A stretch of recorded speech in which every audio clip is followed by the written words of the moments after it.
goes into collapse. You see, families have to have mothers and fathers.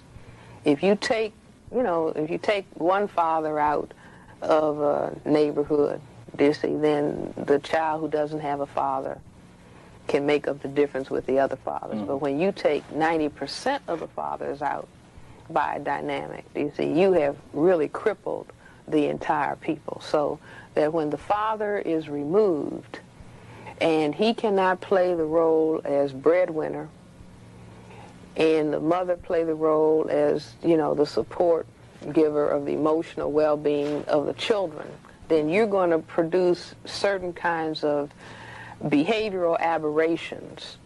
If the mother is forced to be the breadwinner as well as the giver of emotional supports, do you see, then the emotional supports go wanting.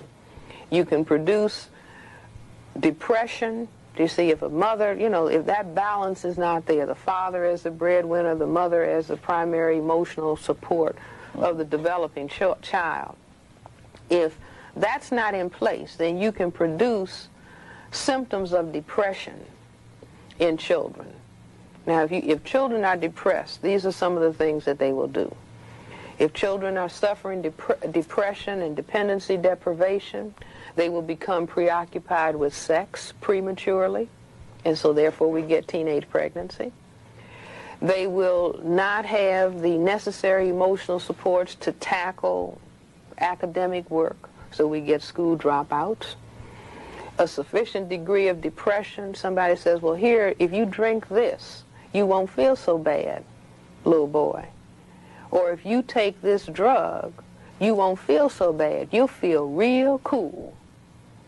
Do you see? And so that's the way I say that we get teenage pregnancy, we get school dropping out, and we get use of drugs. If you take large numbers of fathers out of a community and male children do not have fathers to model their behavior after and to lean against so that they gain strength and confidence in themselves as male children, then you will have children forming together in gangs.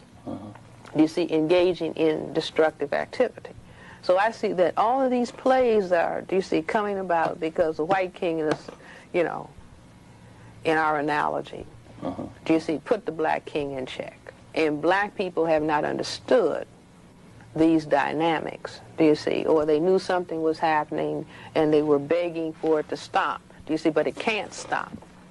And so I say that now, once we make this analysis of what the dynamic of white supremacy is really all about, then we have to go into certain kinds of behavior formation. And one of the kinds of behavior formation is because, see, now we have an epidemic of teen pregnancy. And there's no way in the world that a teenager can rear a child to emotional maturity.